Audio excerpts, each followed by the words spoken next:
Shalom, shalom jemaat Tuhan yang saya sangat kasihi dan lebih daripada segalanya Tuhan kasihi Anda. Saya percaya bahwa hari ini adalah hari yang spesial. Saya bisa menjumpai Anda bersama dengan Danu. Kita ada pada keterbatasan segala sesuatunya, fasilitas, jarak, tempat. Tapi saya yakin bahwa Roh Kudus tidak bisa dibatasi oleh ruang, tidak bisa dibatasi oleh waktu, tidak bisa dibatasi oleh jarak. Yang terpenting dalam kehidupan kita, yuk sama-sama kita buka hati. Saya, Danu juga buka hati karena kami tahu ada sesuatu yang mengalir dari tempat yang maha tinggi ketika gereja online ini ada sebagaimana kita ada. Dan kita bersyukur, sangat bersyukur. Beberapa teman saya yang bergereja di mall, mereka tidak bisa lagi memproduksi ibadah gereja online karena mallnya ditutup. Kita bersyukur dengan segala keberadaan yang ada, kita bisa memuji, kita bisa menyembah. Dan saya masih bisa memproduksi gereja online itu untuk melayani Anda. Yuk sama-sama kita buka hati dengan rasa bersyukur. Syada babakanama radakanama radakanama radakanama radakanama radakanama radakanama radakanama. Syada bakanamo ya radakanama ya radakanama ya sanda. Shende bibira bakanamo ya radakayase ya radadakanama. Mari jemaat Tuhan, buka hatimu, sembah Dia. Mulai angkat suara, lebih keras lagi angkat suaramu.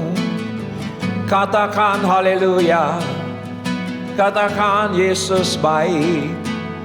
Katakan kasih-Nya sempurna dalam hidup kita.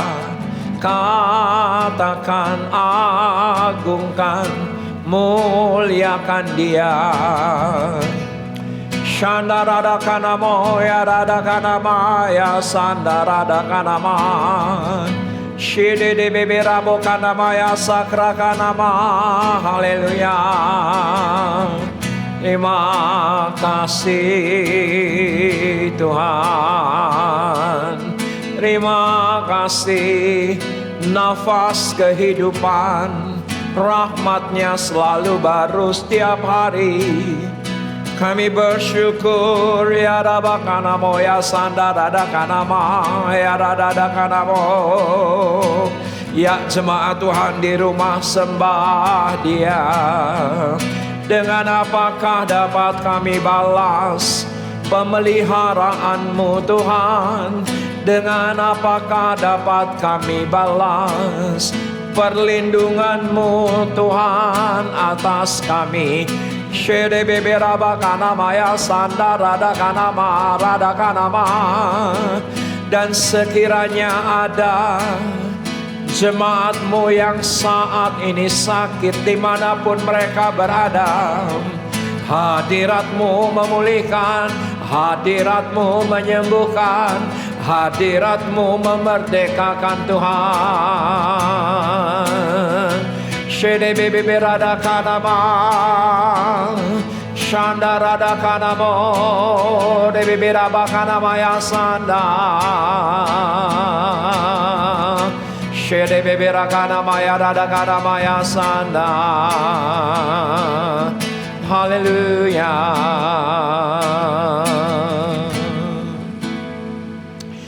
Kami tidak akan pernah berhenti berdoa untuk bangsa ini. Bangsa yang Tuhan kasihi, yang ada di pikiranmu, di perasaanmu. Kami tahu bangsa ini tidak pernah Engkau tinggalkan. Bahkan dunia ini ada dalam genggaman-Mu dan ada tetap dalam kendali-Mu, dalam kedaulatan-Mu. Kasih-Mu berdaulat, kuasa-Mu berdaulat, proteksi ilahi tetap berdaulat di tengah segala sesuatu yang Tuhan izinkan. Agar dunia berbalik dan berseru, Yesus adalah Tuhan, Yesus adalah Raja, Yesus adalah Allah. Kami bersyukur Tuhan dengan segala keberadaan yang ada. Indonesia tetap dalam pemeliharaan Tuhan. Kami tahu Tuhan dengan PSBB yang terjadi di beberapa kota di Indonesia, pemeliharaan Tuhan sempurna, penjagaan Tuhan sempurna, dan biarlah rakyat bisa mengikuti hidup berjarak dengan tinggal di rumah, mengikuti apa yang pemerintah tetapkan, agar pengawasan sosial berskala besar ini sukses. Dan kami mulai melihat angka-angka kesembuhan jauh lebih besar dibandingkan dengan yang meninggal. Tuhan berikan kesempatan bagi Indonesia melihat kemuliaan Tuhan. Kau memberikan kesempatan agar Indonesia diselamatkan. Kami tidak rela Tuhan kalau kehidupan sia-sia terjadi. Tetapi biarlah di dalam nama Yesus kami rebut mereka dan dibawa kepada Kristus. Dan saat ini keselamatan terjadi atas Sumatera, Kalimantan, atas Sulawesi, atas Papua, Jawa, Bali, Nusa Tenggara Barat, Nusa Tenggara Timur, ribuan pulau yang ada di Indonesia. Saat ini biarlah mereka memuji-muji Tuhan, terdengar suara, terdengar nyanyian, terdengar pujian. Dan masyarakatnya daripada orang percaya akan menjadi mayoritas. Karena kami tahu inilah saatnya dunia berseru-seru dan Tuhan menyelamatkan Indonesia. Berkat-Mu untuk Presiden Joko Widodo, berkat-Mu untuk seluruh aparatur pemerintahan yang tertinggi dan seluruh pemerintahan yang ada di daerah. Tuhan berikan hikmat, Tuhan berikan wibawa ilahi, Tuhan berikan anugerah agar mereka dalam memerintah. Dan ketika stimulus ekonomi oleh karena dampak resesi ekonomi yang terjadi, pemerintah menjadi alat bagi Tuhan untuk menyalurkan kebaikan, kemurahan, dan semua datang dengan ucapan syukur dan terima kasih. Kami mengucap syukur untuk gereja-gereja Tuhan di Indonesia yang kami mau deklarasikan semakin bersatu, semakin unity, semakin saling menopang, saling memproteksi, saling menutupi kelemahan. Biarlah gereja-gereja di Indonesia dipenuhi dengan shalom, dipenuhi dengan kasih, dan biarlah gereja-gereja Indonesia dipakai Tuhan. Karena pandemi ini adalah misi ladang, misi penginjilan, dan Tuhan pakai gereja-gereja-Mu luar biasa. Berkat-Mu untuk gembala pembina kami, Pak Niko Nyotoro Harjo, bersama dengan keempat wakil gembala pembina, bersama dengan keluarga, dan juga rayon-rayon diberkati, rayon-rayon dilindungi, rayon-rayon diproteksi. Dan hari ini gereja online, daripada gereja kami dimanapun dan kapanpun menyentuh banyak hati. Roh Kudus melawat gereja-Mu. Tuhan memberikan proteksi atas gereja-Mu sempurna adanya. Kami bersyukur hari ini kami bisa mendekat kepadamu. Karena hanya dekat Allah saja kami tenang. Karena ketenangan menjadi sesuatu yang berharga dan hebat. Sebagaimana pengkhotbah 4 ayat yang ke-6, segenggam ketenangan jauh lebih berharga dibandingkan 2 genggam jeripayah. Lebih berharga daripada 2 genggam usaha untuk menjaring angin. Dan biarlah ketenangan ada pada Indonesia, ketenangan ada pada gereja, dan ketenangan ada pada keluarga-keluarga di rumah-rumah saat ini. Karena firman-Mu berkata, jadilah tenang agar kami bisa berdoa.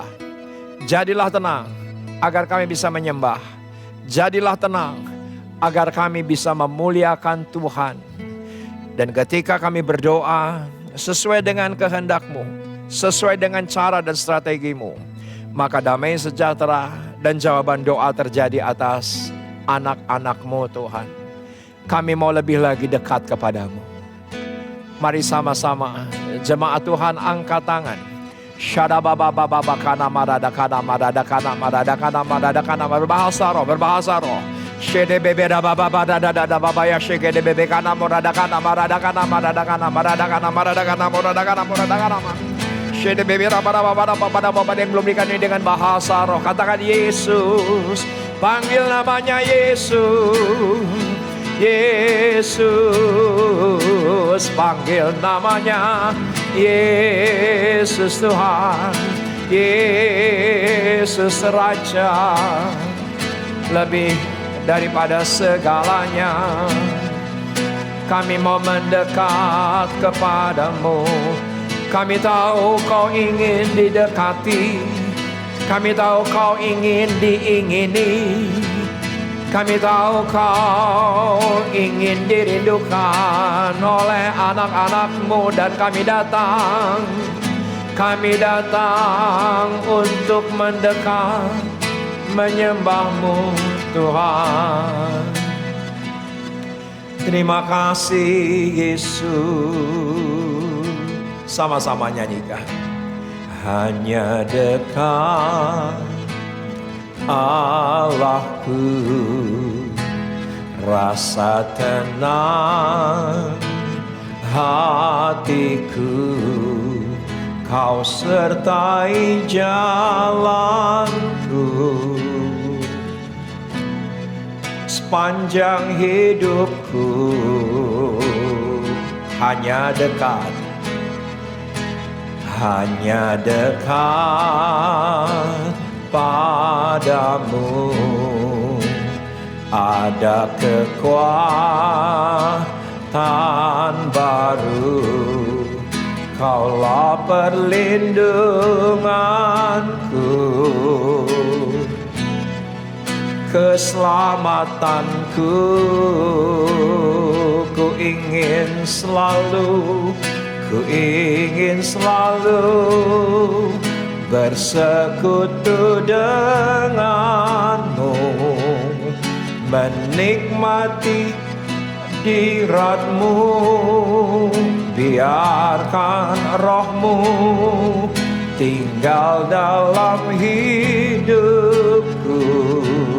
Sungguh indah bersamamu selamanya. Hanya dekat, hanya dekat Allahku, rasa tenang hatiku, kau sertai jalanku. Sepanjang hidupku hanya dekat, hanya dekat padamu. Ada kekuatan baru, kaulah perlindunganku. Keselamatanku, ku ingin selalu bersekutu denganmu, menikmati hadiratmu. Biarkan rohmu tinggal dalam hidupku. Sungguh indah bersamamu. Ku ingin selalu bersekutu denganmu, lebih dari segalanya. Nikmati hadiratmu. Biarkan rohmu tinggal dalam hidupku. Sungguh indah bersamamu. Ku ingin selalu bersekutu denganmu, menikmati hadiratmu. Biarkan rohmu tinggal dalam hidupku. Sungguh indah bersamamu. Ku ingin selalu bersekutu denganmu,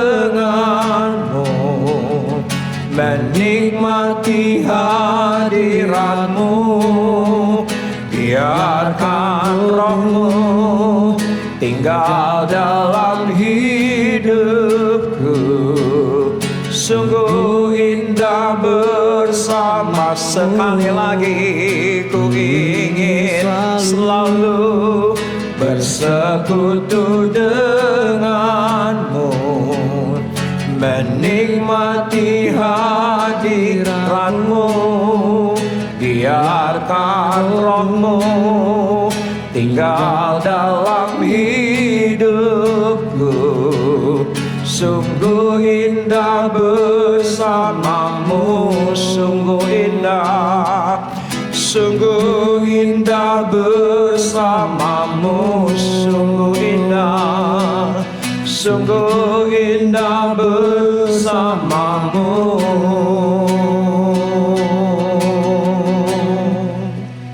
Selamanya,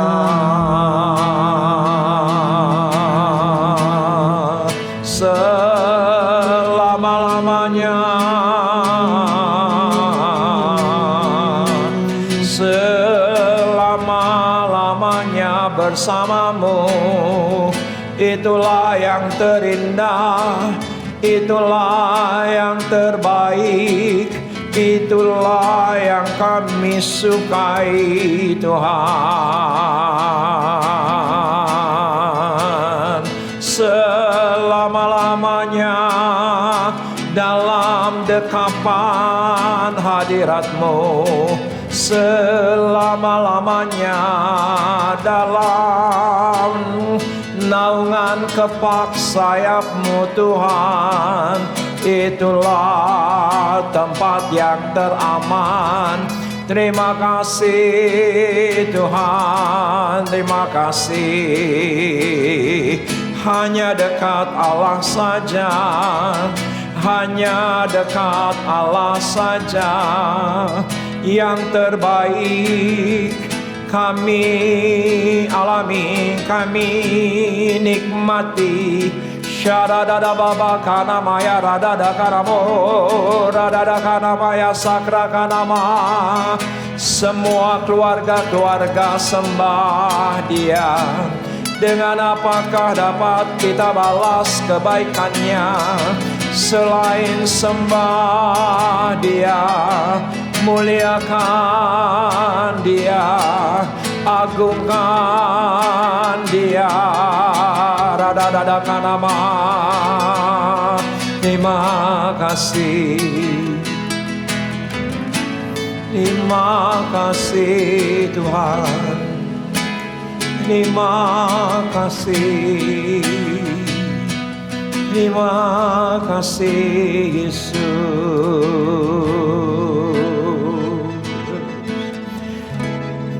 Ada kalanya kami menjauh, dan kami tahu semakin kami jauh, yang kami rasakan adalah kehampaan. Yang kami rasakan adalah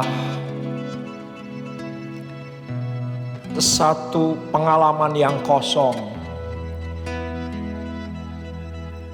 Karena yang bukan datang dari Allah sementara adanya. Yang bukan datang dari Allah sia-sia adanya. Ampuni kami Tuhan, karena terkadang dan ada kalanya kami di rumah saja, hati kami lebih dekat dengan kekhawatiran, hati kami lebih dekat dengan ketakutan, hati kami lebih dekat dengan keluhan demi keluhan yang kami tanpa sadari, itulah yang kami pikirkan. Tapi hari ini kami mau kembali mendekat kepadamu.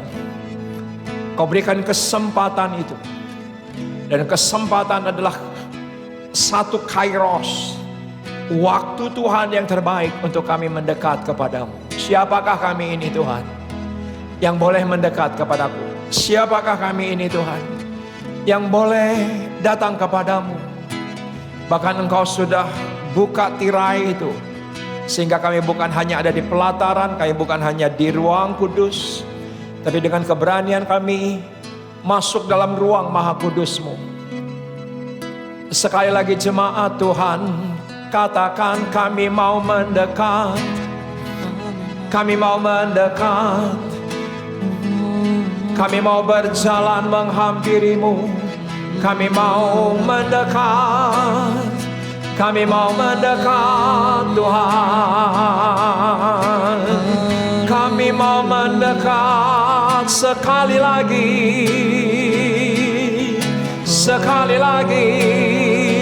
Bahkan kami mau mengejar hadir-Mu, mengejar urapan-Mu, mengejar kebaikan-Mu, mengejar keselamatan yang datang dari-Mu.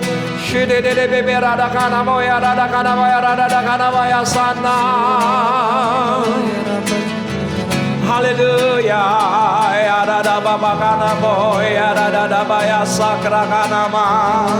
Haleluya. Shedere bebe rabo kana ma, ya dada kaya sanda. Ya, ya jemaat terus mendekat, ya terus mendekat. Ya, datangi dia, kejar dia. Shedere bebe kana mo ya rada kana ma, ya rada kana ma, ya rada kana ma, rada kana ma. Kami haus akan Engkau, kami haus, kami merindukan Engkau lebih dari segalanya. Shedere bebe rada kana mo. Haleluya.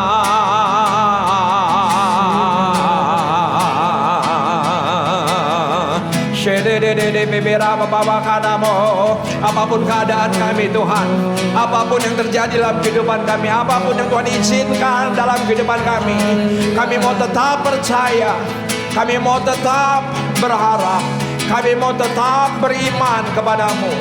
Shede bebe kana moya sanda da da da da da da. Haleluya.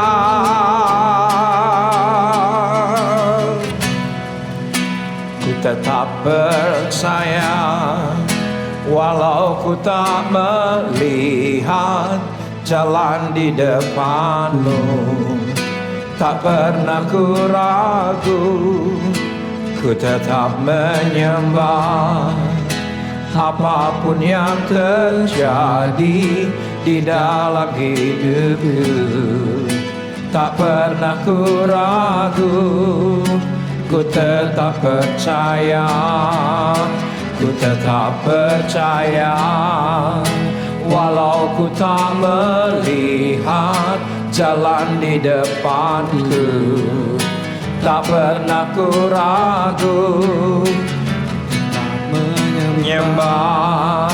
Apapun yang terjadi di dalam hidupku, tak pernah ku ragu, ku tetap percaya, ku tetap percaya. Walau ku tak melihat jalan di depanku, tak pernah ku ragu, ku tetap menyembah. Apapun yang terjadi di dalam hidupku, ku tak ragu, ku tetap percaya, ku tetap percaya. Walau ku tak melihat jalan di depanku, tak pernah ku ragu, ku tetap menyembah. Apapun yang terjadi di dalam hidupku, tak pernah ku ragu, ku tetap percaya. Jemaat Tuhan bangkit berdiri katakan, ku tetap percaya. Walau ku tak melihat jalan di depanku, tak pernah ku ragu, ku tetap menyembah. Apapun yang terjadi di dalam hidupku, tak pernah ku ragu, ku tetap percaya. Sekali lagi ku tetap percaya. Walau ku tak melihat jalan di depanku, tak pernah ku ragu, ku tetap menyembah. Apapun yang terjadi di dalam hidupku, tak pernah ku ragu, ku tetap percaya. Tak pernah ku ragu, ku tetap percaya. Tak pernah ku ragu, ku tetap percaya. Sekali lagi sembah Dia. Ya Rababa kanamo, ya Radada kanama, ya Radada kanama. Haleluya. Shende bibi rabakana moya sanda. Terima kasih. Kami tahu Kau yang taruhkan iman dalam hidup kami untuk tetap percaya. Kami tahu Kau berikan kami iman untuk kami tetap berharap. Kami tahu ini iman yang datang daripadamu untuk kami tetap percaya. Walau jalan itu belum kami lihat, walaupun cara itu belum kami lihat, walaupun strategi itu belum kami lihat, tapi dengan menyembah Kau berikan iman kepada kami. Kau anugerahkan iman dalam hidup kami. Dan kami kuat dan kami teguh Tuhan. Terima kasih, terima kasih. Syadadada bakaramo ya radakanama. Terima kasih.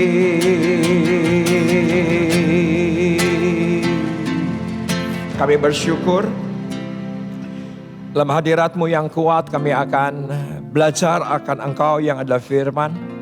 Firman yang berkuasa, firman yang mengubahkan, firman yang memulihkan, firman yang memberikan kepada kami arahan dan tuntunan.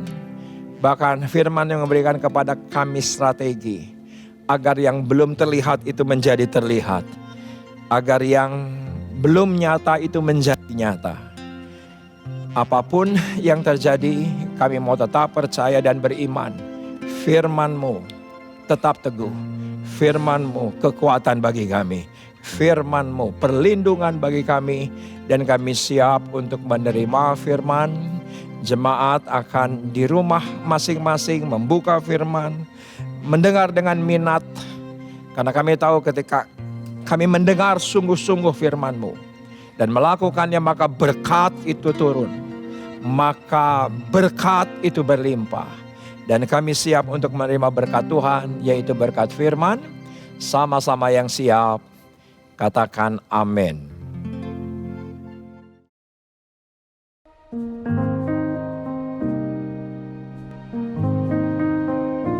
Shalom semuanya. Pada saat COVID-19 menjadi pandemi, kita harus bersiap-siap untuk memasuki krisis ekonomi. Krisis ekonomi dapat memicu krisis sosial. Sekarang kita mulai memasuki krisis ekonomi secara global, termasuk di Indonesia. Kita harus banyak berdoa agar krisis ini tidak berlarut-larut sehingga menimbulkan krisis sosial. Pada tanggal 17 April 2020, SMRC, yaitu Saiful Mujani Research and Consulting, merilis survei yang dia dapatkan. Survei menunjukkan bahwa 67% rakyat Indonesia mengatakan kondisi ekonominya semakin memburuk sejak pandemi COVID-19. Sebanyak 24% mengatakan kondisi ekonominya tidak mengalami perubahan. Dan hanya 5% mengatakan kondisi ekonominya lebih baik. Mayoritas masyarakat Indonesia, yaitu sekitar 77%, menganggap COVID-19 mengancam pemasukan atau penghasilan mereka.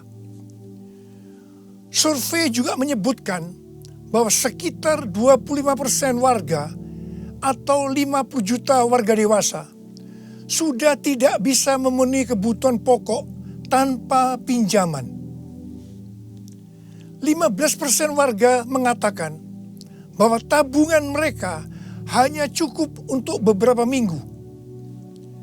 Sedang 15% lainnya warga mengatakan bahwa tabungan yang dimiliki hanya cukup untuk 1 minggu.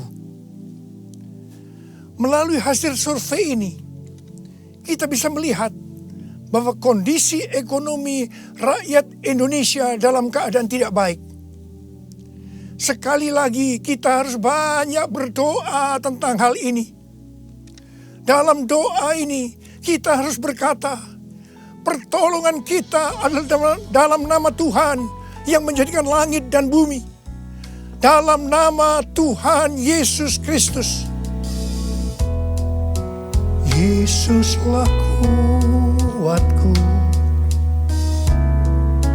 Yesus penolongku, kepadamu ku berseru.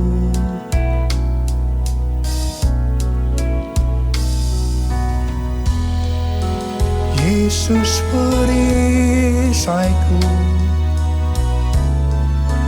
ku serahkan hidupku.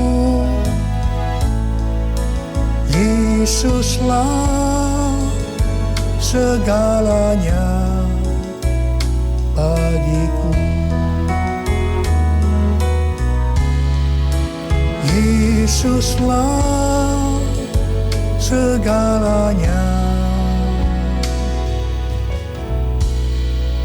bagiku.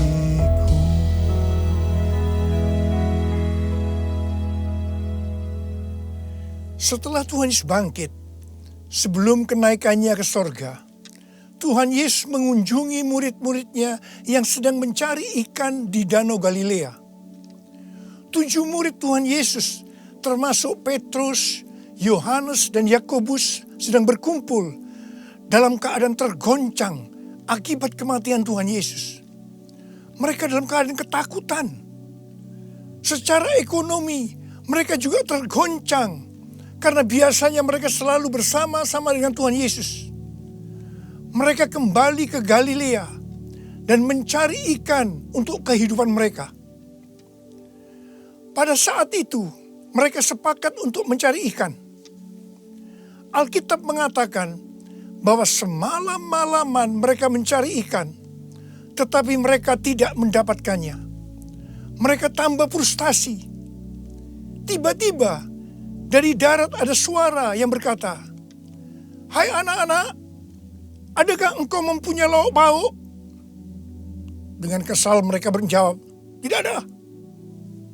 Mereka semua tidak tahu kalau yang bertanya itu adalah Tuhan Yesus. Tuhan Yesus melanjutkan dengan berkata, "Kalau begitu, tebarkan jalamu di sebelah kanan perahu, maka engkau akan mendapat ikan." Perintah ini sebenarnya tidak masuk akal, karena alasan pertama, hari sudah siang.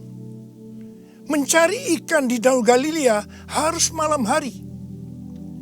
Alasan yang kedua, jarak perahu dengan pantai hanya sekitar 200 hasta, yaitu sekitar 90 meter. Jadi tempat itu adalah tempat yang relatif dangkal. Padahal biasanya ikan ada di tempat yang relatif dalam. Tetapi mereka taat kepada suara itu. Meskipun mereka tidak tahu bahwa itu adalah suara Tuhan Yesus. Setelah mereka melemparkan jala di sebelah kanan perahu, apa yang terjadi? Mereka mendapatkan 153 ekor ikan besar-besar. Baru setelah itu mereka sadar bahwa yang menyuruh mereka adalah Tuhan Yesus. Pertanyaannya, mengapa mereka tetap taat meskipun mereka tidak tahu bahwa itu Tuhan Yesus? Jawabannya adalah karena mereka hidupnya intim dengan Tuhan Yesus. pada masa kesesakan, biasanya tidak gampang untuk mendengarkan suara Tuhan. Tetapi orang yang hidupnya intim dengan Tuhan, mereka tetap bisa membedakan bahwa ini suara Tuhan, meskipun samar-samar. Suara ini adalah suara yang sering dia dengar, yang memberi tuntunan, memberitahu apa yang harus dilakukan. Pada saat kita memasuki krisis ekonomi sebagai dampak dari pandemi COVID-19, kita perlu mendengar suara Tuhan. Saya ulangi sekali lagi. Pada saat kita memasuki krisis ekonomi sebagai dampak dari pandemi COVID-19, kita perlu peka mendengar suara Tuhan. Garis bawahi ini. Ada 3 macam suara. Yang pertama, suara Tuhan. Yang kedua, suara hati kita. Yang ketiga, suara iblis. Bagaimana kita bisa membedakan bahwa itu adalah suara Tuhan? Yaitu kalau kita hidupnya intim dengan Tuhan. Kalau hati kita melekat kepada Tuhan. Kalau kita dipenuhi dengan Roh Kudus.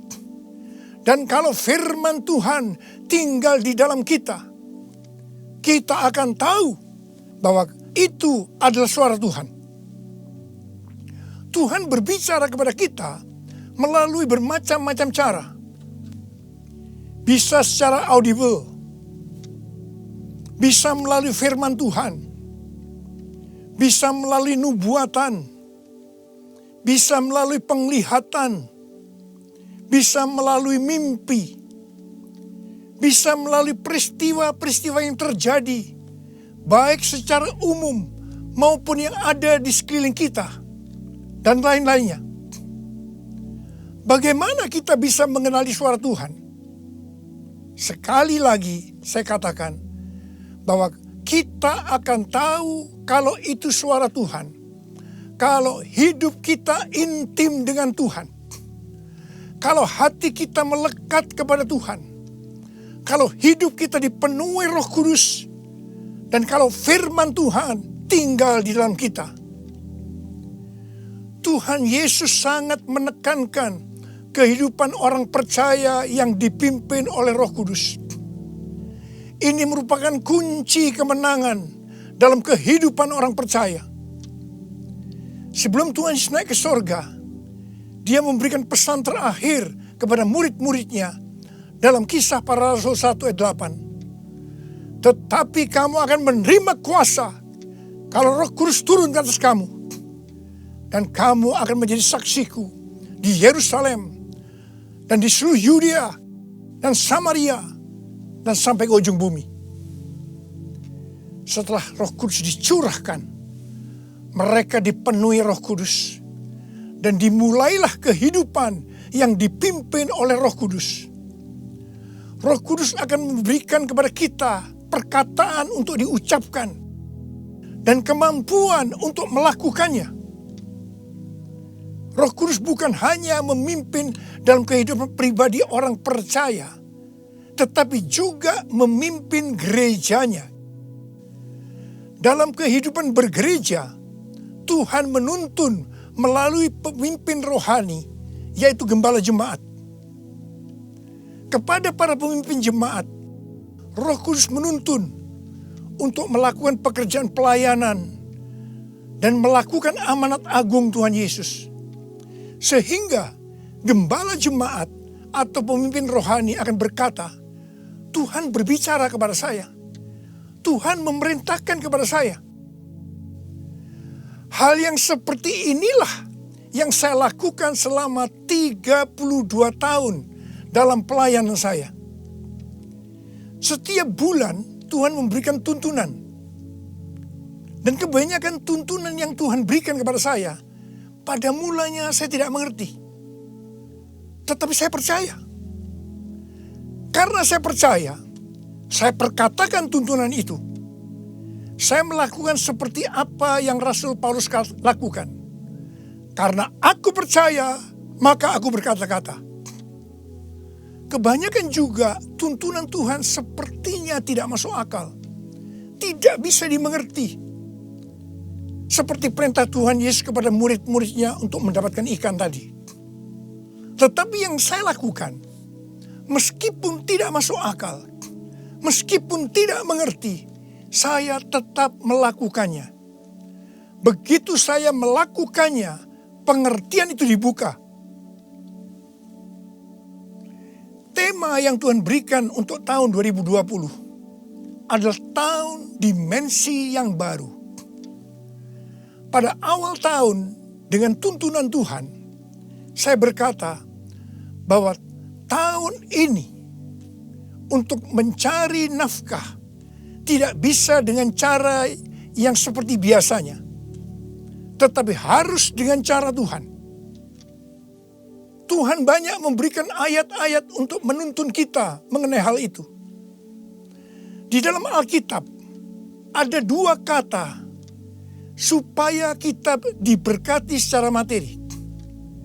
Yang pertama, memberi. Yang kedua, menabur. Di dalam Lukas 6 ayat 38 dikatakan, berilah dan kamu akan diberi. Suatu takaran yang baik, yang dipadatkan, yang digoncang, dan yang tumpah keluar akan dicurahkan ke dalam ribaanmu.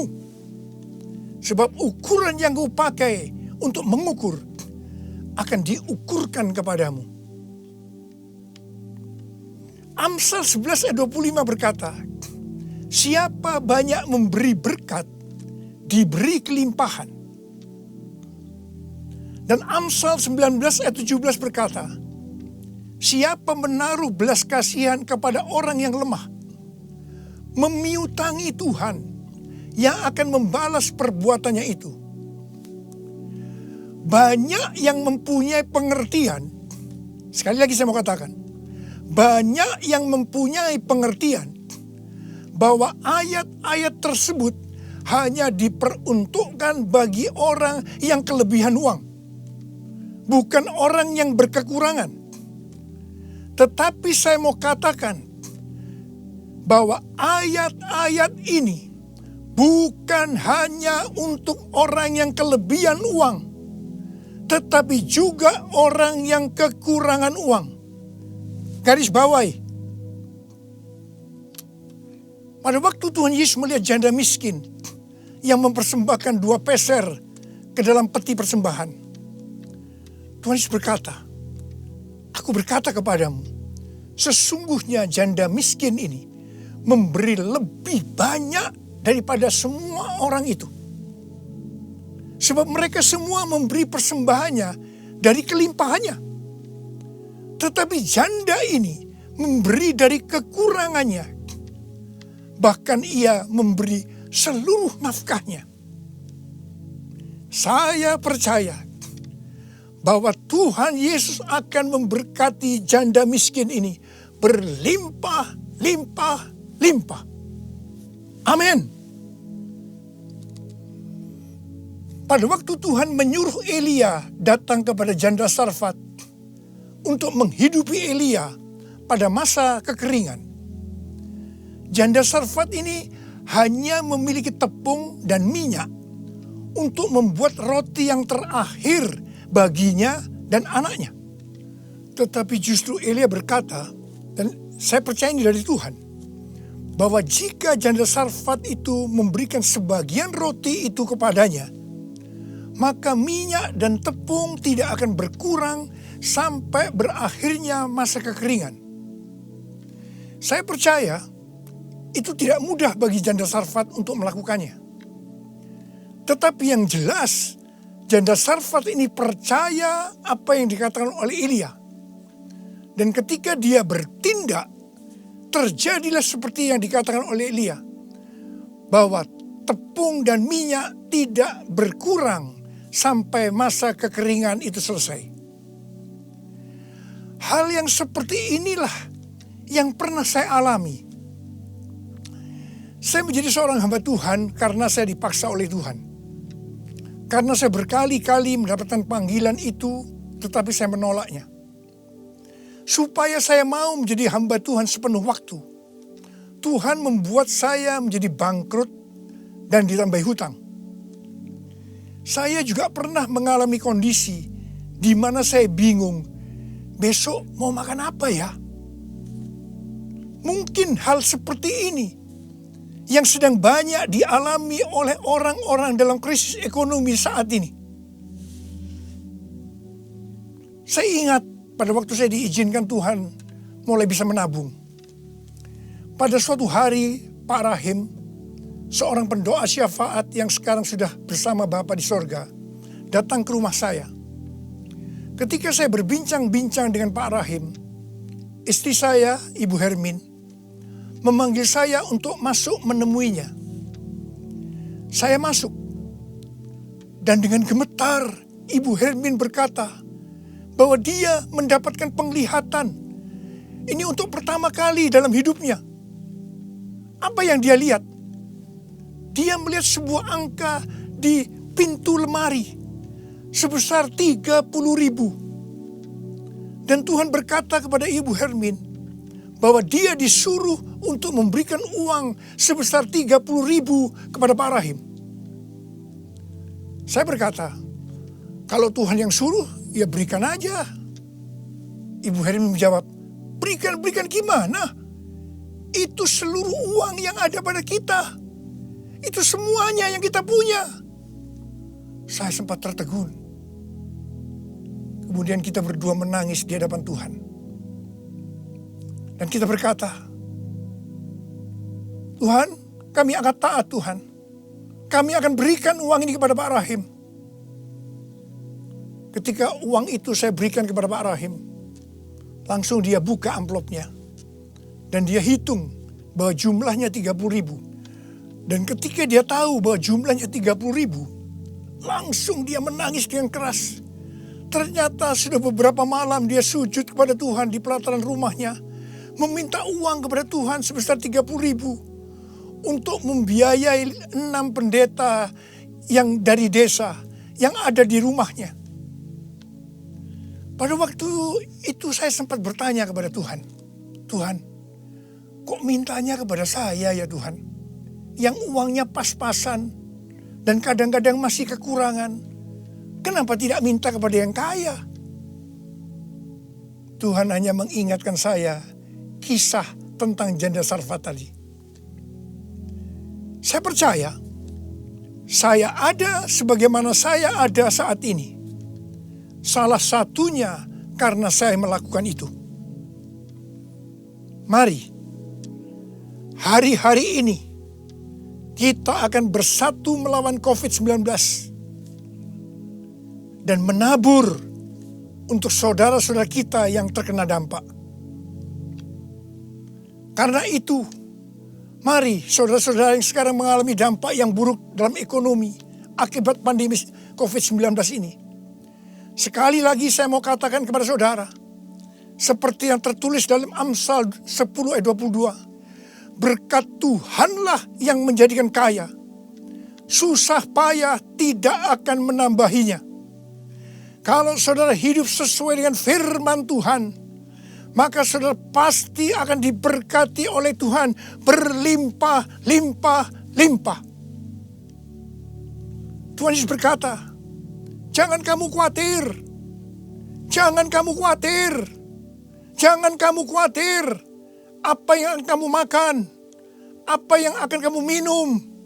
Apa yang akan kamu pakai? Semua itu dicari oleh bangsa-bangsa yang tidak mengenal Allah. Akan tetapi Bapamu yang di sorga tahu bahwa kamu memerlukan semuanya itu. Tetapi carilah dahulu kerajaan Allah dan kebenarannya. Maka semuanya itu akan ditambahkan kepadamu. Sebab itu janganlah kamu khawatir akan hari esok. Karena hari esok mempunyai kesusahannya sendiri. Kesusahan sehari cukuplah untuk sehari. Seperti yang Tuhan katakan kepada saya untuk menghardik COVID-19 dengan segala dampaknya. Mari Saya akan ajak saudara sekarang untuk menghardik COVID-19 dan krisis ekonomi. Dalam nama Tuhan Yesus. Di dalam nama Tuhan Yesus. COVID-19, krisis ekonomi, diam, tenanglah. Kita sedang berada dalam peperangan rohani yang dahsyat melawan iblis. Dengan melakukan itu, kita mendeklarasikan kemenangan. Puji Tuhan, sejak tanggal 16 April 2020 di Indonesia, angka kesembuhan pasien COVID-19 mulai melebihi dari angka kematian. Semakin hari, perbedaan angka kesembuhan dengan angka kematian semakin besar. Saya percaya ini merupakan penghiburan dan pengharapan bagi kita semua. Tuhan Yesus baik. Tuhan Yesus baik. Saya mengajak saudara untuk masuk dalam puasa dari tanggal 10 April sampai dengan 28 Mei 2020. Saya mengajak saudara untuk menatap ke depan dengan berkata seperti yang terdapat dalam Roma 8 ayat 28. Aku tahu sekarang bahwa Allah turut bekerja dalam segala sesuatu, baik enak maupun tidak enak, untuk mendatangkan kebaikan bagi aku yang mengasihi Dia. Aku percaya melalui semua peristiwa ini, aku akan makin serupa dengan gambar Yesus, yang berarti aku menjadi murid Tuhan Yesus. Ingat, goal kita sebagai orang Kristen adalah untuk menjadi serupa dengan gambar Yesus, yang artinya menjadi murid Tuhan Yesus. Tugas yang Tuhan berikan kepada kita adalah untuk melakukan amanat agung Tuhan Yesus, yaitu pergi memberi keterangan Injil dan menjadikan semua bangsa itu menjadi murid Tuhan Yesus. Pentakosta ketiga yang merupakan pencurahan Roh Kudus yang luar biasa di zaman now akan memberikan kepada kita kuasa untuk menyelesaikan amanat agung Tuhan Yesus. Mari saya mau berdoa buat saudara. Angkat tangan saudara. Bapa, kami hanya melihat hari-hari ini krisis ekonomi sudah melanda seluruh dunia termasuk di Indonesia. Mungkin ada banyak anak-anak-Mu yang kena dampak ini Tuhan. Tapi hari ini Tuhan, Engkau memberikan kami kunci supaya kami keluar dari masalah ini. Dan kami percaya Tuhan, kalau anak-anak-Mu semua ini melakukan apa yang Kau suruh kepada kami hari ini, mereka pasti akan diberkati oleh Tuhan. Mereka akan keluar dari krisis ekonomi ini. Mereka bukan hanya cukup, tapi malah mereka akan berkelimpahan di dalam segala hal. Terima hidup berkelimpahan. Terima kelimpahan. Terima. Tuhan, hamba berdoa bagi mereka yang sakit. Sembuh dalam nama Yesus. Sembuh dalam nama Yesus. Sembuh dalam nama Yesus. Amin. Shalom, shalom jemaat Tuhan yang sangat dikasihi Tuhan. Saya berdoa, saya berharap dan saya percaya semua Anda bersama dengan keluarga, semua dalam keadaan baik-baik saja. Walaupun ya saya tahu data mengatakan hari ini yang mana sekian minggu yang lalu ada 13 negara corona free. Menurut saya sekarang hampir seluruh dunia mengalami pandemi COVID-19. Saya membaca berita bahwa 2 juta orang dipastikan kehilangan pekerjaan dan di PHK. Saya berbicara dengan beberapa sahabat, saya berbicara dengan beberapa teman. Kapan ini bisa pulih? Ada seorang sahabat berkata, kalaupun COVID-19 Juli atau Agustus berhenti, yang namanya ekonomi Januari 2021 bangkit itu pun sangatlah berat. Bukan hanya pandemi, tetapi efek psikologi daripada dunia sudah tidak lagi sama. Nah, oleh karena itu, saya digerakkan hari ini untuk membahas satu tema, yaitu adalah formula doa. Mari sama-sama kita akan berdoa terlebih dahulu sebelum kita akan pelajari teks Alkitab yang kita akan lihat sesuai dengan teks Alkitab. Kita akan lihat, kita akan pelajari, saya percaya ada sesuatu yang akan memberkati Anda dan menolong Anda. Kita berdoa. Bapak, terima kasih untuk hari ini, hari yang Tuhan jadikan. Aku percaya dengan jarak sekalipun, tetapi Roh Kudus tidak bisa dibatasi oleh jarak, tidak bisa dibatasi oleh ruang, tidak bisa dibatasi oleh waktu, tidak bisa dibatasi oleh apapun. Karena Engkau adalah omnipresent. Engkau hadir, dan ketika firman ini diberitakan dan sampai kepada semua hati kami, maka sesuatu pasti terjadi.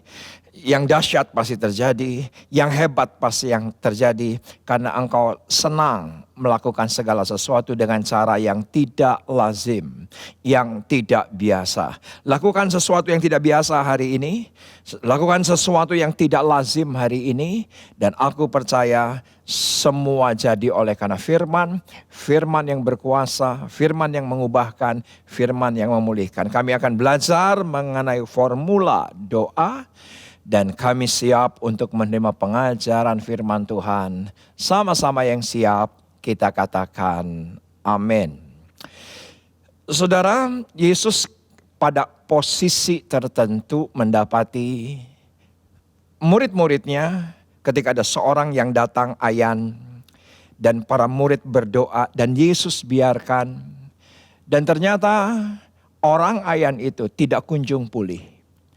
Dan Alkitab dengan jelas berkata bahwa untuk jenis ini tidak cukup hanya berdoa, harus berpuasa. Maka dari ayat itu yang menjadi landasan tema kita hari ini, ternyata doa itu ada formulanya. Doa itu ada formulanya. Bisa diperlihatkan slide yang pertama, pada kondisi tertentu kita lihat bahwa tidak hanya cukup berdoa, tapi harus mengikuti formula doa yang ilahi. Karena ini terbukti. Ya, saya setuju Yesus mengajarkan agar kita masuk ke ruangan, kita tutup pintu dan kita berdoa dan Tuhan dengar doa kita. Tetapi ada kalanya juga ada momen seperti kejadian yang ayan ini tidak kunjung sembuh hanya dengan berdoa. Jadi pada kondisi tertentu tidak cukup hanya berdoa, tetapi ada formula yang harus kita ikuti dan kita pelajari.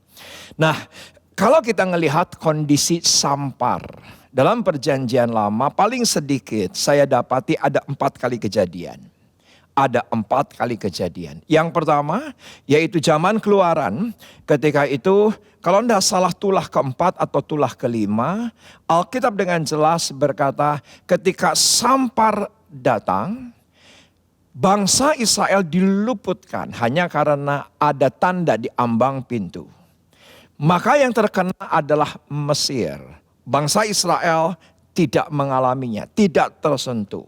Itu adalah contoh yang pertama, sampar untuk bangsa lain. Tetapi sebentar kita akan pelajari, Samuel mencatat, Tawarikh juga mencatat, yaitu ketika Tuhan itu lepaskan sampar bagi bangsa Israel. Kalau tadi adalah non-Israel, sekarang justru orang pilihannya, bangsa pilihannya, Israel, ngalami tulah, ngalami sampar. Kenapa? Karena pada sebuah titik Daud menghitung tentaranya dan itu ternyata mendukakan hati Tuhan.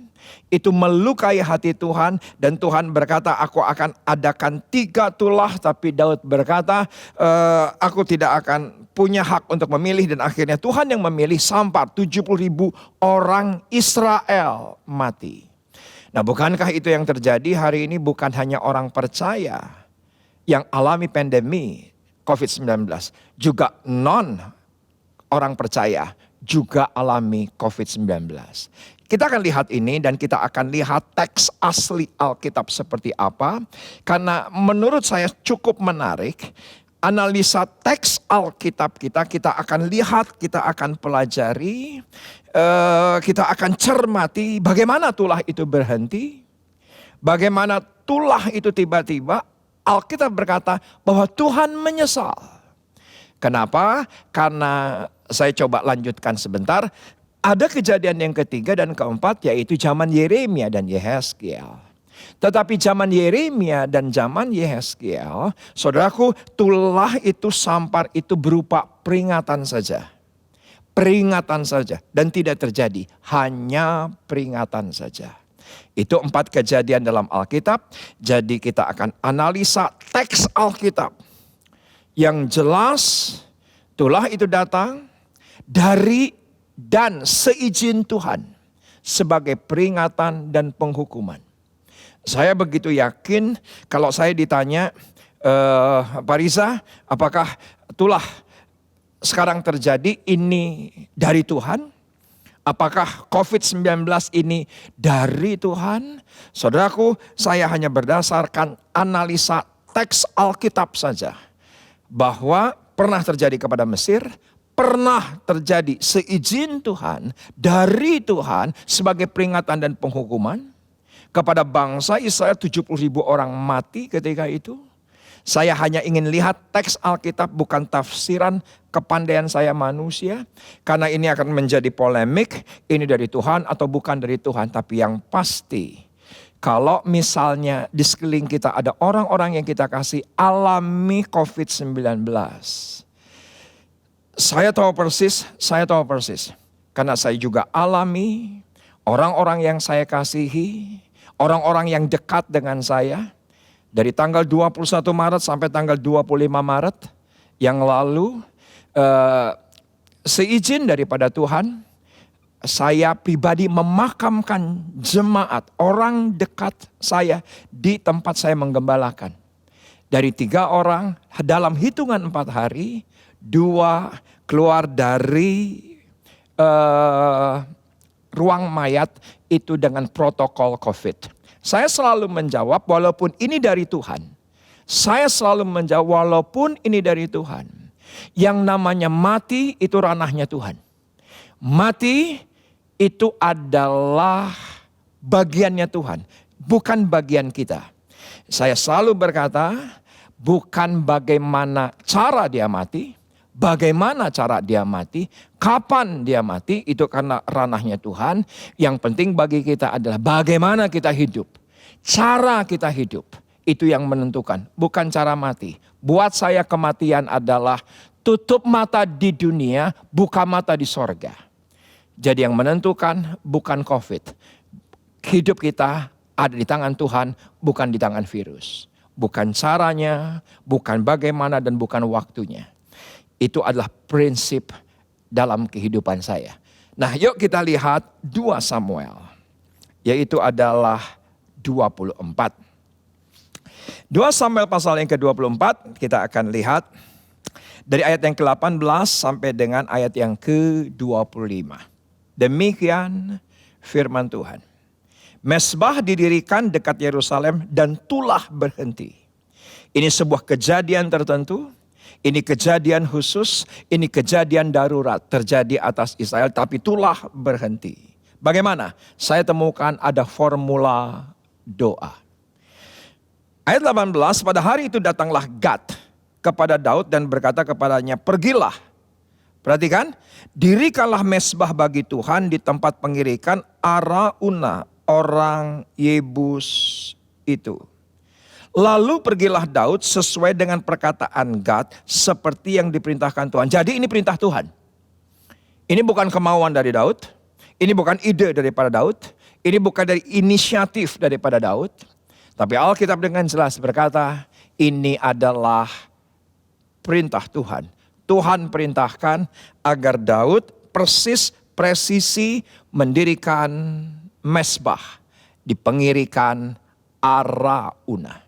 Alkitab berkata demikian. Yuk kita lihat teliti teks asli Alkitab.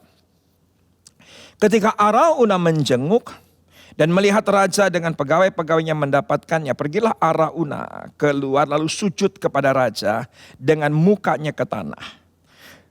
Bertanyalah Arauna, mengapa tuanku raja datang kepada hambanya ini? Jawab Daud, untuk membeli. Bagi saudara yang memegang kasih stabilo atau kasih underline, kasih note kata membeli. Jadi Daud jelas tidak ingin gratisan. Perhatikan, tempat pengirikan ini daripadamu dengan maksud mendirikan mezbah bagi Tuhan, supaya tulah ini berhenti menimpa rakyat. Lalu berkatalah Arauna kepada Daud, baiklah tuanku raja, mengambilnya dan mempersembahkan apa yang dipandangnya baik. Lihatlah, itu ada lembu-lembu untuk korban bakaran dan eretan-eretan pengirik dan alat perkakas lembu untuk kayu bakar. Arauna sungkan, dia tidak ingin mengambil uang raja sebagai penghormatan kepada raja. Dia berkata, ambil saja. Tetapi ayat yang ke-23, semuanya ini ya raja diberikan Arauna kepada raja. Arauna berkata pula kepada raja, kiranya Tuhan Allahmu berkenan kepadamu. Tetapi perhatikan reaksi daripada Daud. Tapi berkatalah raja kepada Arauna, bukan begitu, melainkan aku mau membelinya. Daud tidak ingin dengan yang gratisan. Saya tahu doa bisa lakukan di mana saja dan kapan saja. Tetapi pada waktu tertentu, jenis tertentu, Alkitab berkata tidak cukup hanya berdoa. Itu formula ilahi sesuai dengan teks asli Alkitab. Perhatikan ayat di bawahnya, sebab aku tidak mau mempersembahkan kepada Tuhan Allahku korban bakaran dengan tidak membayar apa-apa. Dia bukan hanya mempersembahkan korban berbentuk doa, tetapi dengan uangnya ingin naik bersama-sama. Dan ini sebuah pola Alkitab yang sangat Alkitabiah. Perhatikan ayatnya, sesudah itu Daud membeli tempat pengirikan dan lembu-lembu itu dengan harga 50 sikal perak. Lalu Daud mendirikan di sana mezbah bagi Tuhan dan mempersembahkan korban bakaran dan korban keselamatan. Maka Tuhan mengabulkan doa untuk negeri itu dan tulah itu berhenti menimpa orang Israel. Jelas ini adalah formula doa. Tidak cukup hanya berdoa, karena pada saat tertentu, pada momen tertentu, bukan hanya doa, tapi juga ada pengorbanan yang naik bersama-sama. Alkitab berkata, tulah itu berhenti. Kita hari-hari terakhir memperkatakan kemenangan. Kita selesaikan puasa tanggal 1 sampai dengan tanggal 9 Maret. Tapi tanggal 10 Maret kita lanjutkan doa puasa kita. Sampai tanggal 29 kita perkatakan kemenangan, kita deklarasikan kemenangan, kita afirmasikan janji Tuhan atas Indonesia. Kita afirmasikan semua yang baik, semua yang datang dari Allah. Tapi ternyata kalau kita ngelihat pola ilahi, tulah itu berhenti. Tuhan ingin yang bukan gratisan. Ada sesuatu yang naik bersama-sama, bersama dengan doa. Kita perhatikan satu bagian ayat Alkitab, yaitu Yunus pasal yang ketiga. Kita lihat dengan cermat Yunus pasal yang ketiga. Bagaimana tulah berhenti atas Niniwe? Bagaimana sesuatu yang Tuhan rancangkan akan dijungkir balikan? Alkitab yang berkata demikian. Yunus berkata ketika datang ke Niniwe bahwa Tuhan akan jungkir balikan. Dan bagaimana Tuhan gagalkan, Tuhan urungkan untuk menjungkir balikan Niniwe? Yuk kita akan lihat Yunus pasal yang ketiga. Alkitab berkata, LAI pertobatan Niniwe. Bagaimana pertobatan itu terjadi? Ayat yang keempat, demikian firman Tuhan. Mulailah Yunus masuk ke dalam kota itu sehari perjalanan jauhnya. Lalu berseru 40 hari lagi maka Niniwe akan dijungkir balikan. Alkitab berkata jelas dan kita akan analisa teks Alkitab seperti apa. Orang Niniwe percaya kepada Allah lalu mereka mengumumkan puasa. Perhatikan, puasa. Dan mereka baik orang dewasa maupun anak-anak mengenakan kain kabung. Setelah sampai kabar itu kepada raja kota Niniwe, turunlah ia dari singgasananya, ditinggalkannya jubahnya, diselubungkan kain kabung, lalu duduklah ia di abu. Lalu atas perintah raja dan para pembesarnya orang memaklumkan dan mengatakan, Niniwe demikian manusia dan ternak, lembu, sapi, dan kambing domba tidak boleh makan apa-apa, tidak boleh makan rumput dan tidak boleh minum air. Haruslah semuanya manusia dan ternak berselubung kain kabung dan berseru dengan keras kepada Allah, serta haruslah masing-masing berbalik dari tingkah lakunya yang jahat, dari kekerasan yang dilakukannya. Ayat yang ke-9, siapa tahu mungkin Allah akan berbalik dan menyesal, serta berpaling dari murkanya yang bernyala-nyala sehingga kita tidak binasa. Ayat yang ke-10, demikian firman Tuhan, ketika Allah melihat perbuatan mereka, bukan hanya berdoa, tapi mereka juga membawa korban, bukan hanya manusia yang berpuasa, tapi juga sampai ternak berpuasa. Dan apa yang terjadi? Alkitab berkata, yakni bagaimana mereka berbalik dari tingkah lakunya yang jahat, maka menyesalah Allah karena malapetaka yang telah dirancangkannya terhadap mereka, dan ia pun tidak jadi melakukannya. Formulasi pemulihan total atas Niniwe dan atau kehidupan kita terjadi karena doa dan korban yang naik bersama-sama. Ternyata bukan hanya doa, tapi mereka berkorban untuk berpuasa sampai ternaknya pun ikut berpuasa. Ini sebuah formula yang kita lihat sesuai dengan analisa teks Alkitab. Ada sesuatu yang indah terjadi dalam perjanjian baru. Kita sudah pelajari 2 bagian dalam perjanjian lama dan bagaimana perjanjian baru. Kita akan lihat apa yang terjadi dengan Kisah Para Rasul 10. Kita akan lihat sesuatu terjadi bukan kepada bangsa Israel, bukan terjadi kepada bangsa Yahudi, tetapi saya mencatat inilah bukan bangsa Israel yang percaya Yesus. Yang pertama adalah Cornelius. Yuk kita akan lihat apa yang terjadi dengan Cornelius. Di Kaisarea ada seorang yang bernama Cornelius, seorang perwira pasukan yang disebut pasukan Italia. Jelas-jelas dia bukan Israel, dia bukan bangsa pilihan Allah, yaitu adalah pasukan Italia. Ia saleh, ia serta rumahnya takut akan Allah, dan ia memberi banyak sedekah kepada umat Yahudi dan senantiasa berdoa kepada Allah. Kembali polanya, perhatikan dengan cermat, bukan hanya berdoa, tapi juga ada sedekah.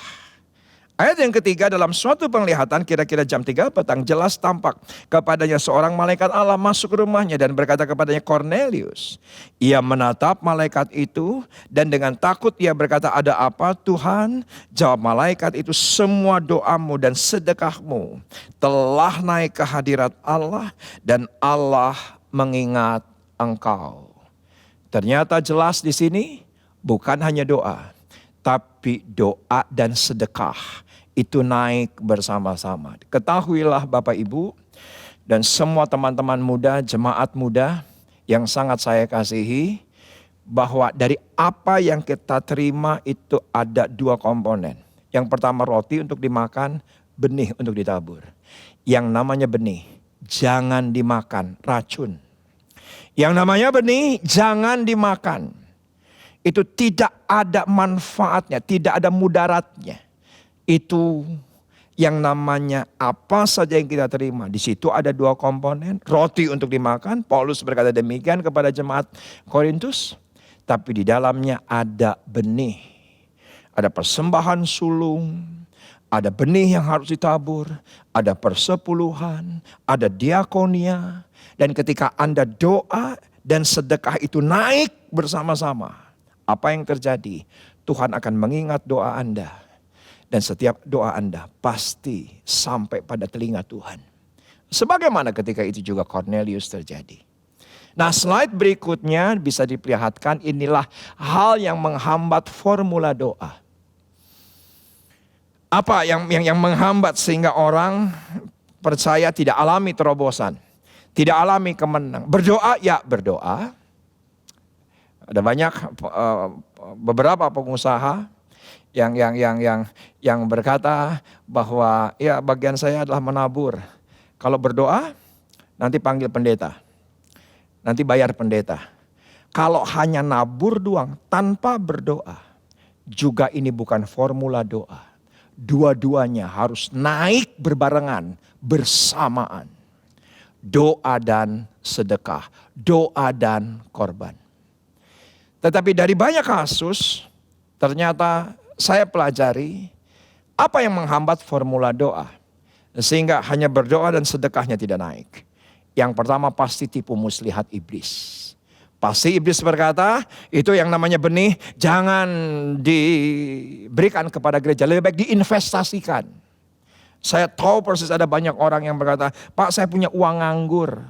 Uang nganggur bukannya untuk menolong orang lain. Uang nganggur bukannya untuk bisa diakonia dan menolong orang lain. Tapi untuk apa? Diinvestasikan. Dibungkus dengan kalimat untuk kemuliaan nama Tuhan. Menurut saya itu tipu muslihat setan. Itu tipu muslihat setan. Ketika Anda terima sesuatu Anda harus mengerti. Karena kalau persepuluhan saja kita tidak memberikan korban. Semua kita tahu itu baru mengembalikan milik Tuhan 10%.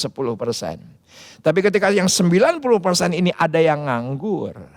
Itulah untuk diakonia, untuk orang miskin, untuk orang tua asuh. Kita bisa menolong banyak orang. Di hari terakhir kita bisa memberikan, mendonasikan. Begitu banyak yang kekurangan, yang tidak seberuntung kita. Tipu muslihat iblis. Karena kekhawatiran, nanti kamu kalau nabur buat gereja, toh gereja kan udah kaya. Pendeta kan sudah kaya. Hamba Tuhan kan sudah kaya. Nanti kamu kapan kayanya? Nanti kamu kapan diberkatinya? Sekarang begitu banyak orang yang nyinyir. Melihat segala sesuatu dari perspektif daging. Tapi saya berdoa agar jemaat Tuhan hari ini menangkap pewahyuan. Sesuai dengan analisa teks Alkitab yang begitu jelas. Bukan hanya doa, tapi sedekah yang naik bersamaan, korban yang naik bersamaan, bukan yang gratisan, naik bersamaan, maka sesuatu terjadi. Tipu muslihat iblis, kekhawatiran dan ingin cepat kaya, itu menghambat, menghalangi formula doa bekerja dalam kehidupan kita. Saya nggak pernah bisa lupa gereja di tempat di mana Tuhan percayakan saya melayani di sebuah daerah di pinggiran selatan kota Jakarta. Saudaraku, ketika itu posisi daripada gereja kami bentuknya itu L. Jadi bentuknya itu seperti ini L. Jadi mimbar ada di mana? Ada di tengah. Jadi kalau khotbah di tempat kami menggembalakan ketika itu harus punya karunia khusus. Yaitu lihat kanan kiri. Karena jemaatnya bentuk gerejanya L. Apa yang terjadi? Jam-jam tertentu penuh dengan jiwa. Tuhan kirimkan jiwa. Tuhan bawa satu penuaian yang kami alami terheran-heran. Dengan segala kesederhanaan, dengan segala kekurangan. Di pinggiran selatan kota Jakarta persisnya dekat satu daerah namanya Parung. Bukan Jakarta Selatan. Di luar Jakarta Selatan. Antara Jakarta dengan Bogor. Ada Parung dan kami menempati sebuah tempat di dalam panti jompo. Persisnya di Bojongsari Sawangan. Apa yang terjadi saya gak pernah bisa lupa. Saya doa Tuhan perbesar gereja. Tuhan perbesar gereja. Doa, kita berdoa, saya ajak berdoa sebagai gembala sidang. Lakukan itu berbulan-bulan. Tuhan tidak jawab. Tapi saya tidak pernah bisa lupa di satu titik ketika saya naik ke mimbar. Tiba-tiba Tuhan bilang begini. Kamu sendiri yang menghalangi doamu dijawab. Saya langsung merasa bingung ketika itu dengan apa yang impresi roh yang saya terima hari itu. Dan tiba-tiba Tuhan ingatkan satu perkara. Kamu lihat penuaian akan terjadi. Kamu akan lihat gereja ini akan diperbesar. Tapi dalam roh saya Tuhan bilang gini, kamu harus bawa korban dan sedekah, kamu harus bawa yang bukan gratisan, tapi kamu sendiri yang harus bawa korban. Dan tiba-tiba Tuhan kasih tahu caranya, jual salah satu mobilmu. Saya ingat ketika itu mobil kami satu Toyota, satu Suzuki. Saya tuh tanya polos sama Tuhan, Tuhan yang mau dijual yang mana? Yang Toyota atau Suzuki? Jelas Tuhan berkata yang Toyota. Terus saya tanya lagi, kenapa yang Toyota? Tuhan berkata karena lebih mahal harganya. Ternyata Tuhan tahu harga second hand mobil. Jadi apa yang terjadi? Saya turun dari mimbar. Ketika saya turun dari mimbar dan bisikan apa yang Tuhan katakan kepada hati saya, kepada istri saya Elsa. Ternyata pada saat yang sama Tuhan juga berbicara kepada istri saya. Apa yang terjadi? Saudaraku, kami bukan hanya berdoa tapi kami bawa juga sedekah. Kami bukan hanya bawa doa tapi kami juga bawa sesuatu untuk Tuhan. Apa yang terjadi? Gereja bisa dibangun 2 kali lipat kapasitas. Bukan hanya 3 kali kebaktian, sekarang kami bergereja 7 kali kebaktian. Tuhan kirimkan jiwa-jiwa. Saya akan tutup di bagian ini. Yuk kita akan lihat Ayub. Kembali kita akan analisa teks Alkitab. Ayub pasal yang pertama. Kita akan lihat. Kesalehan Ayub dicoba. Alkitab berkata demikian. Padahal ia saleh, ia jujur, ia takut akan Allah dan menjauhi kejahatan. Saya meminta Anda dengan cermat memperhatikan teks Alkitab yang ada di layar Anda. Dan saya tahu Anda pasti diberkati dengan satu pewahyuan dan penyingkapan ini. Ayat yang ke-12, demikian firman Tuhan. Setelah Tuhan berkata kepada iblis bahwa pagar itu sudah diangkat, kau boleh ambil apa saja asal jangan ambil nyawa daripada Ayub. Perhatikan ayat yang ke-12. Maka firman Tuhan kepada iblis, nah segala yang dipunyainya ada dalam kuasamu. Hanya janganlah engkau mengulurkan tanganmu terhadap dirinya. Kemudian pergilah iblis dari hadapan Tuhan. Pada suatu hari ketika anak-anaknya yang laki-laki dan yang perempuan makan dan minum anggur di rumah saudara mereka yang sulung, datanglah seorang suruhan. Pesuruh kepada Ayub dan berkata, sedang lembu sapi membajak dan keledai-keledai betina makan rumput di sebelahnya. Datanglah orang Sheba, menyerang dan merampasnya serta memukul penjaganya dengan mata pedang. Hanya aku sendiri yang luput sehingga dapat memberitahukan hal itu kepada Tuhan. Jelas yang diambil bukan anak-anak Daud, anak-anak Ayub terlebih dahulu oleh setan. Bukan. Yang diambil oleh setan bukan kesehatan Ayub, bukan. Tapi yang diambil pertama kali adalah, perhatikan dengan cermat, yang diambil Sheba, yang sudah dipengaruhi oleh kuasa setan, yaitu adalah korban bakarannya. Yang diambil yaitu adalah keledai, yang diambil adalah lembu sapi. Perhatikan cermat Alkitab. Ayat yang ke-16, sementara orang itu berbicara datanglah orang lain dan berkata, api telah menyambar dari langit dan membakar serta memakan habis kambing domba. Perhatikan. Hanya aku sendiri yang luput sehingga dapat memberitakan hal itu kepada Tuhan. Sementara orang itu berbicara, datanglah orang lain dan berkata, orang-orang Kasdim membentuk 3 pasukan lalu menyerbu unta-unta dan merampasnya serta memukul penjaganya dengan mata pedang. Hanya aku sendiri yang luput sehingga dapat memberitahukan hal itu kepada Tuhan. Jadi saya berani bilang, perhatikan ayat Alkitab, bahwa ayat Alkitab dengan jelas berkata di ayat yang ketiga, Ayub punya apa? Ia memiliki 7.000 ekor kambing domba, habis.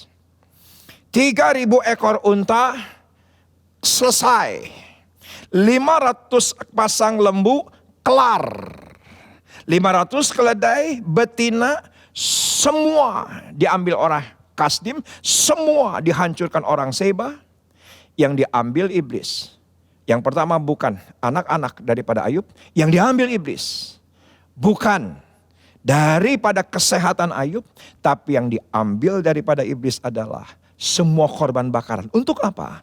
Karena iblis tahu kalau doa dan korban naik bersama-sama, cepat Ayub dipulihkan. Yang dilumpuhkan, yang diambil oleh iblis adalah korban bakarannya. Anda harus cermat dengan teks Alkitab Anda. Jelas siasat setan Yang diambil untuk melumpuhkan doa daripada Ayub adalah korban bakarannya. Saya buktikan bagian yang terakhir Alkitab, Ayub pasal yang ke-42. Perhatikan ayat 44. Bagaimana Ayub dipulihkan dan 2 kali lipat. Ayub mendapatkan semua yang pernah hilang. Jadi tadi sekian ribu unta, sekian ribu keledai, sekian ribu lembu, double portion. Tuhan kembalikan. Dan bagaimana caranya? Anda harus cermat. Dan saya tahu persis, ini penyingkapan pewahyuan baru. Dan saya tahu persis semua Anda diberkati Tuhan. Ayat yang ke-7. Setelah Tuhan mengucapkan firman itu kepada Ayub, maka firman Tuhan kepada Elifas orang Teman. Murkaku menyala terhadap engkau dan terhadap kedua sahabatmu. Karena kamu tidak berkata benar tentang aku seperti hambaku Ayub. Ayat yang ke-7, keadaannya demikian. Ayat yang ke-8. Oleh sebab itu, perhatikan. Apa yang dikatakan Tuhan? Kepada Elifas orang teman, ambillah 7 ekor lembu jantan dan 7 ekor domba jantan dan pergilah kepada hambaku Ayub. Siapa yang sepakat dengan saya? Tuhan berikan raw material. Tuhan berikan bahan dasar. Bukan hanya doa, tapi korban. Tuhan tahu hati Ayub. Tapi dia tidak bisa lakukan karena semua habis sama orang Seba. Habis sama orang Kasdim. Habis oleh karena tangan setan. Dan bagaimana cara Tuhan memulihkan? Tuhan yang pulihkan pertama kali. Diberikan bahan dasar untuk korban bakaran. Diberikan kepada Ayub. Alkitab berkata, lalu persembahkanlah semuanya itu sebagai korban bakaran untuk dirimu. Dan baiklah hambaku meminta doa untuk kamu. Karena hanya permintaannya lah yang akan kuterima. Bagaimana dia menerima? Karena dia doa dan bukannya doa. Bahan dasar untuk korban Tuhan berikan. Dan perhatikan supaya aku tidak melakukan aniaya terhadap kamu. Sebab kamu tidak berkata benar tentang aku seperti hambaku Ayub. Maka pergilah Elifas orang Teman. Bawa bahan dasar korban. Bawa apa yang Tuhan minta. Yaitu adalah 7 ekor domba jantan. Diberikan 7 ekor lembu jantan. Diberikan kepada Daud. Kepada Ayub. Perhatikan Alkitab berkata. Lalu mereka melakukan seperti apa yang difirmankan Tuhan kepada mereka. Dan Tuhan menerima permintaan Ayub. Lalu Tuhan memulihkan keadaan Ayub setelah ia meminta doa. Untuk sahabat-sahabatnya. Bukannya doa. Karena kita tahu. Di atasnya ayatnya berkata. Bukannya doa tapi mesbah. Tapi korban yang naik bersama-sama. Apa yang terjadi? Alkitab berkata. Dan Tuhan memberikan kepada Ayub 2 kali lipat. Dari segala kepunyaannya dahulu. Dan perhatikan. Ayat berikutnya ternyata yang Tuhan berkati, perhatikan ayat yang ke-12. Ayat yang ke-12 tidak ada di slide. Ayat yang ke-12, setelah Tuhan mendengar doa daripada Ayub dan Tuhan kembalikan 2 kali lipat. Apa yang pertama kali yang dipulihkan Tuhan? Ayat yang ke-12. Tuhan memberkati Ayub dalam hidupnya yang selanjutnya lebih daripada dalam hidupnya. Yang dahulu ia mendapat 14.000 ekor kambing domba, 6.000 unta, 1.000 pasang lembu, 1.000 ekor keledai betina. Baru ayat yang ke-13. Ia mendapat 7 orang anak laki-laki dan 3 orang anak perempuan. Jadi yang dipulihkan bukan anaknya, dikembalikan 2 kali lipat. Tapi yang dipulihkan adalah korban bakarannya. Karena prinsip ini berlaku untuk Anda dan saya. Yang pertama iblis ambil, yaitu korban bakaran. Tapi yang pertama yang Tuhan pulihkan juga korban bakaran. Agar formula doa dan korban naik bersama-sama. Membuat Allah memulihkan total. Itu menjadi bagian Anda ketika Anda memperhatikan firman Tuhan. Dan melakukannya. Amin. Kita berdoa. Bapak terima kasih untuk pewahyuan ini. Kami boleh belajar. Memperhatikan dengan cermat. Kami menganalisa teks Alkitab. Dan Tuhan bawa dalam pewahyuan baru. Bukan hanya berdoa. Juga bukan hanya korban. Bukan hanya berdoa. Juga bukan hanya sedekah. Tapi ketika doa dan korban naik bersama-sama. Doa dan sedekah naik bersama-sama. Bukan doa yang gratisan. Maka sesuatu terjadi. Doa kami dijawab. Pemulihan terjadi. Tuhan batalkan semua yang buruk yang mungkin saja terjadi dalam kehidupan kami. Dan itu menjadi kehidupan kami ke depan. Di dalam nama Yesus kami bersyukur. Amin. Puji Tuhan, firman Tuhan sudah dibentangkan. Saya percaya ada kekuatan baru, ada arahan, ada tuntunan daripada Tuhan. Di mana dengan jelas tulah itu berhenti. Ternyata Daud bukan hanya mempersembahkan mesbah, doa, tapi juga ada korban. Ketika doa dan korban naik bersama-sama, tulah itu berhenti, sampar itu berhenti.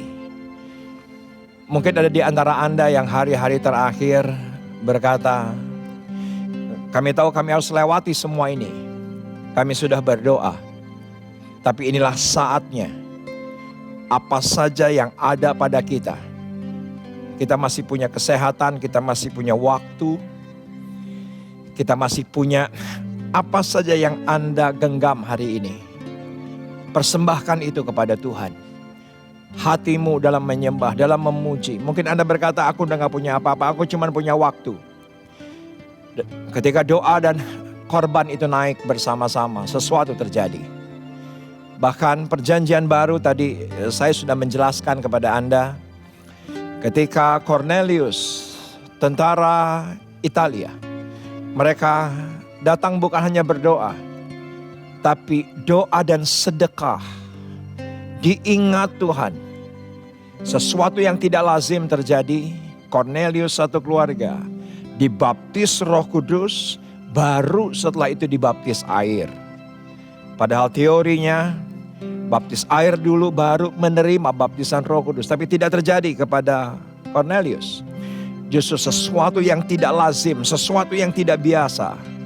Karena ayatnya dengan jelas berkata, doa dan sedekah naik bersama-sama, dan itu yang Tuhan ingat. Dan Tuhan buka sorga, Roh Kudus dicurahkan. Mungkin hari ini Anda berkata, semua yang lazim rasanya tidak lagi mungkin. Ketahuilah kita punya Allah yang tidak lazim. Kasihnya tidak lazim. Kuasanya tidak lazim. Mukjizat itu tidak lazim. Buka hatimu dan Anda berkata, ya, aku tahu bukan hanya sekedar doa, tetapi aku harus mempersembahkan yang terbaik, yaitu hidupku sebagai korban, sebagai sedekah. Dan Tuhan akan mengingat aku, dan Anda akan melihat yang tertutup dengan cara tidak lazim Tuhan buka. Yang sepertinya tidak mungkin, tidak lazim Tuhan akan singkapkan. Segala sesuatu yang tidak mungkin akan dengan cara yang aneh Tuhan akan kerjakan untuk saudara. Tuhan akan kirimkan burung gagak. Karena burung di udara Tuhan pelihara, pasti Tuhan pelihara Anda bersama dengan keluarga. Taruh tangan kiri di dada. Kita nyanyikan lagu ini. Shadabakanamo radakanama radakanama radakanama. Bapa, ku persembahkan tubuhku sebagai persembahan yang hidup, kudus, dan yang berkenan padamu, sebagai ibadah yang sejati. Panggil Bapa. Bapa, ku persembahkan tubuhku sebagai persembahan yang hidup, kudus, dan yang berkenan padamu, sebagai ibadah yang sejati. Ku sembahkan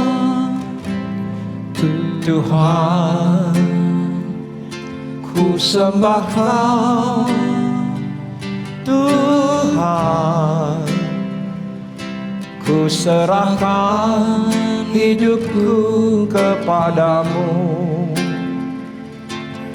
untuk kemuliaan. Namamu ku sembah Kau, Tuhan, ku sembah Kau, Tuhan, ku serahkan hidupku kepadamu untuk kemuliaan namamu. Ku sembah Kau, Tuhan, ku sembah Kau, Tuhan, ku serahkan hidupku kepadamu untuk kemuliaan namamu. Sekali lagi panggil Bapa, Bapa, ku persembahkan tubuhku sebagai persembahan yang hidup, kudus, dan yang berkenan padamu sebagai ibadah yang sejati. Sekali lagi, Bapa, ku persembahkan tubuhku sebagai persembahan yang hidup, kudus, dan yang berkenan padamu sebagai ibadah yang sejati. Ku sembah Kau, Tuhan, ku sembah Kau, Tuhan, ku serahkan hidupku kepadamu untuk kemuliaan namamu. Jemaat Tuhan, lebih lagi, ku sembah Kau, Tuhan, ku sembah Kau, Tuhan, ku serahkan hidupku kepadamu untuk kemuliaan namamu. Jemaat, angkat tangan, ku sembah Kau, Tuhan, ku sembah Kau, Tuhan, ku serahkan hidupku kepadamu untuk kemuliaan namamu.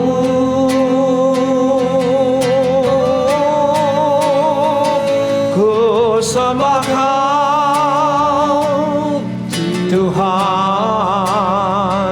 ku sembah Kau, Tuhan, ku serahkan hidupku kepadamu untuk kemuliaan namamu, untuk kemuliaan namamu, untuk kemuliaan namamu.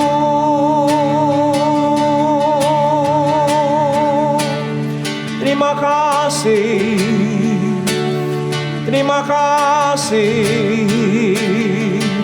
terima kasih Tuhan, terima kasih, terima kasih Tuhan, terima kasih.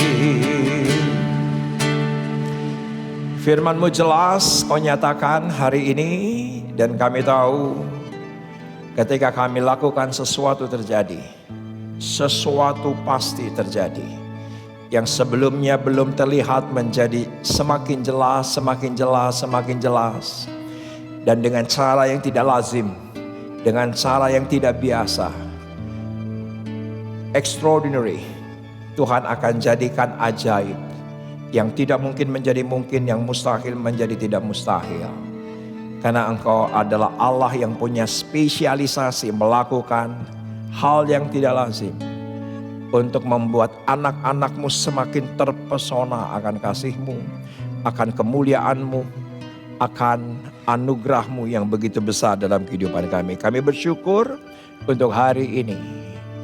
Sesuatu yang baik Tuhan jadikan. Di dalam nama Yesus, amin. Jemaat Tuhan, minggu depan kita akan sampai di awal bulan Mei. Kembali kita akan perjamuan kudus untuk ibadah minggu depan. Saya begitu tahu persis ada sesuatu message, ada satu pewahyuan, ada satu penyingkapan, eksposisi yang sangat luar biasa. Siapkan hati Anda, siapkan hidup Anda. Dan kembali saya mau umumkan ERC Prayer Call Center.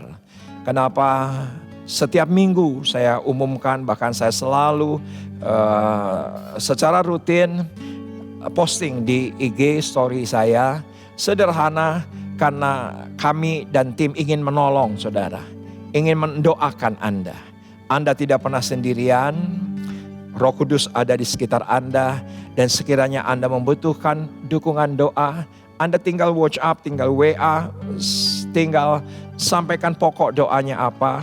Dan kami yang akan menghubungi Anda untuk mendoakan Anda langsung. Menjadi satu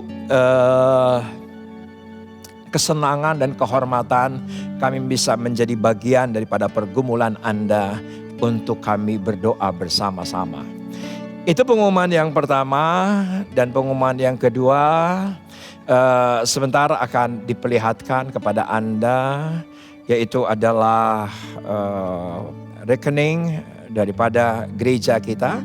Juga ada fasilitas baru, yaitu adalah dompet digital e-wallet. Anda bisa tinggal tempelkan dan fasilitas ini kembali untuk agar gereja terus berjalan. Semua kita bisa menjalankan pastoral dengan baik, diakonia juga dengan baik. Maret yang lalu kita bagikan sekian ratus paket sembako.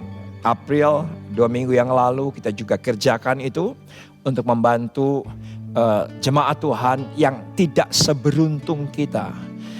Jadi ini pun menjadi bagian daripada gereja untuk kita bagikan paket-paket ini untuk menolong mereka.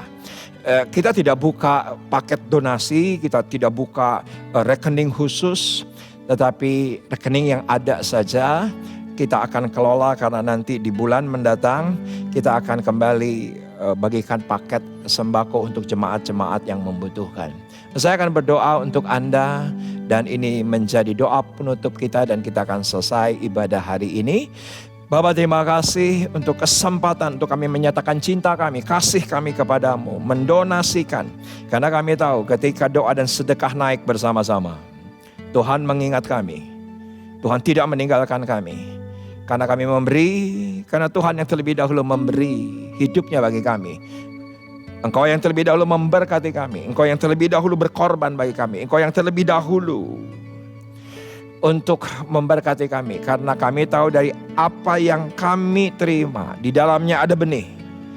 Yang kalau kami makan itu akan menjadi racun dalam hidup kami. Yang kami makan bukan benih. Yang kami makan adalah roti. Dan roti tidak pernah berlipat kali ganda. Yang berlipat kali ganda sebagaimana jemaat Korintus diajar oleh Paulus. Benihlah yang akan berlipat kali ganda. Bapak, terima kasih untuk kebenaran hari ini. Mari kita jemaat Tuhan angkat kedua tangan Anda. Terimalah berkat kasih karunia berlimpah-limpah dari Allah Bapa, Anak dan Roh Kudus dalam Yesus Kristus. Menyertai kita keluar masuk kita. Mulai hari ini sampai Maranatha. Bahkan sampai selama-lamanya. Yang percaya kita katakan amin. Tuhan Yesus memberkati. Sampai berjumpa minggu depan. Siapkan hati untuk perjamuan kudus. Siapkan roti, siapkan biskuit, siapkan sirup, siapkan atau teh. Dan kita akan mengalami lawatan Tuhan minggu depan. Shalom, shalom. Bapa, ku persembahkan tubuhku sebagai persembahan yang hidup, kudus, dan yang berkenan padamu sebagai ibadah yang sejati. Sekali lagi, Bapa, ku persembahkan tubuhku sebagai persembahan yang hidup, kudus, dan yang berkenan padamu sebagai ibadah yang sejati. Ku sembahkan Tuhan, ku sembahkan